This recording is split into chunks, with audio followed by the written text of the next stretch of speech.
प्रिय दर्शकों नमस्कार। जैसे कि आप लोगों में से कुछ मित्रों के मुझे कमेंट प्राप्त हुए कि धर्मगुरु भर्ती के इंटरव्यू में किसी भी पर्व के बारे में पूछे जाने पर 5-5 मिनट का प्रवचन हमें दीजिए। तो उसी कड़ी में मैं आप सबको सनातन धर्म के सभी मुख्य पर्वों के बारे में 5-5 मिनट का प्रवचन तैयार करके दे रहा हूँ, जिसमें मैं आज आपको जन्माष्टमी पर्व का महत्व बताने जा रहा हूँ। तो मित्रों आप इसको सुना सकते हैं, आप नोट कर लीजिए, याद कर लीजिए और चैनल को सब्सक्राइब कर दें, घंटी का निशान दबा करके ऑल कर दें। आइए जानते हैं। प्रत्येक वर्ष भाद्रपद मास के कृष्ण पक्ष की अष्टमी तिथि को जन्माष्टमी का त्यौहार मनाया जाता है, क्योंकि इसी दिन भगवान श्री कृष्ण का जन्म हुआ था, जिसके उपलक्ष्य में हम जन्माष्टमी का पर्व मनाते हैं। जब जब इस धरती पर पाप बढ़ता है, अत्याचार बढ़ता है, दुराचार बढ़ता है, तब तक भगवान अनेक रूपों में प्रकट होते हैं, अनेक अवतार लेते हैं।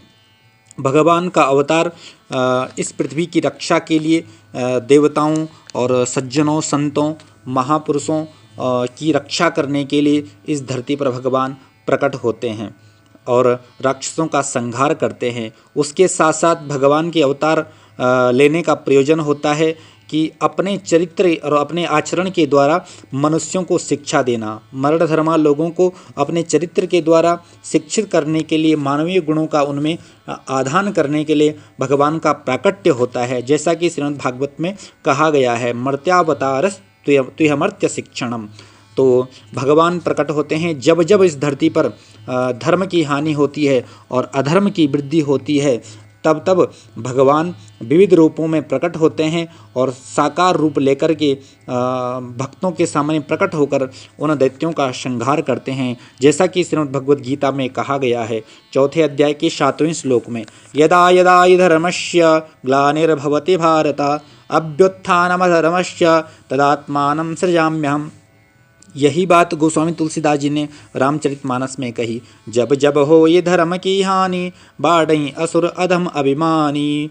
तो जब जब धर्म की हानि होती है, अधर्म की वृद्धि होती है, तब भगवान प्रकट होते हैं। ऐसे ही द्वापर युग में जब पाप बढ़ गया, पृथ्वी गाय का रूप लेकर के ब्रह्मा जी के पास में गई, उनसे प्रार्थना करी कि मेरी रक्षा करो, तब ब्रह्मा जी ने भगवान की प्रार्थना करी, भगवान से निवेदन किया कि प्रभु आप ही रक्षा कीजिए। भगवान ने आश्वासन दिया कि मैं वसुदेव जी के घर में प्रकट होने वाला हूँ। मथुरा के राजा हैं उग्रसेन, उनके एक पुत्र हुए कंस, जो बड़े दुष्ट हुए, वन में गए, भगवान शिव की तपस्या करी, वरदान प्राप्त हुआ, अभिमान हो गया और अपने पिता और चाचा जी को जेल में बंद कर दिया। उनकी चाचा की बेटी थी देवकी, जब वो युवान हो गई तो उसका विवाह वसुदेव जी के साथ में तय कर दिया। वसुदेव जी बारात लेकर के आए और धूमधाम से विवाह किया। विदाई की बारी आई, विदाई की तो देवताओं ने आकाशवाणी कर दी, अस्यास्त्वामष्टमो गर्भो हंतायाम मोहसे बुधा। हे अबुध कंस, जिस बहन को इसने धूमधाम से विदा कर रहा है, इसी का 8वां लाल होगा तेरा काल। कंस मारने के लिए तैयार हो गया। वसुदेव जी ने निवेदन किया, बोले इसकी रक्षा कीजिए, छोड़ दीजिए। कंस ने कहा नहीं, मुझे मारना ही होगा। वसुदेव जी ने कहा कि जितने भी पुत्र होंगे वो सब मैं आपको समर्पित करता रहूँगा। बोले आपको जेल में रहना पड़ेगा। बोले मंजूर है। जेल में डाल दिया। प्रथम पुत्र हुआ, उसको कंस ने समाप्त हुआ। इस तरह से 6 पुत्र मारे। 7वां पुत्र रोहिणी जी के गर्भ में संकर्षण कर दिया। 8वें में भगवान स्वयं प्रकट हुए देवकी और वसुदेव जी के सामने और उन्होंने स्तुति करी। देवकी वसुदेव जी ने स्तुति करने के बाद भगवान ने कहा कि मुझे यहाँ से गोकुल छोड़ दो। वसुदेव जी वहाँ से गोकुल में भगवान को लेकर के चले गए और वहाँ पर भी सभी ब्रजवासियों ने नंद उत्सव मनाया। इससे इस जन्माष्टमी के पर्व से हमें क्या मैसेज मिलता है, ये आपने मित्रों ज़रूर सुनाना। इससे क्या हमें संदेश मिलता है?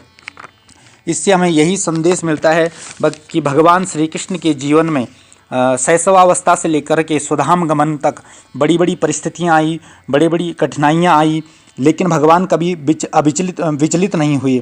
सदैव उनके मुखमंडल पर मुस्कान रही, सदैव मुस्कुराते रहे, उनके सामने कभी उदासी फटकी तक नहीं। ऐसा ही जीवन हमारा भी होना चाहिए। भगवान मुस्कुरा के हमें शिक्षा देते हैं कि जीवन की प्रत्येक परिस्थिति में मुस्कुराओ। और जितने कष्ट भगवान श्री राम और कृष्ण के जीवन में आए, इतने कष्ट, इतने संकट किसी अन्य अवतार में देखने को नहीं मिलते। तो जीवन में प्रसन्नता का होना अति आवश्यक है। तो जीवन में प्रसन्न होना, खुश रहना ही हमें इस कथा से संदेश मिलता है। तो मित्रों, ये थी जन्माष्टमी पर्व की कथा।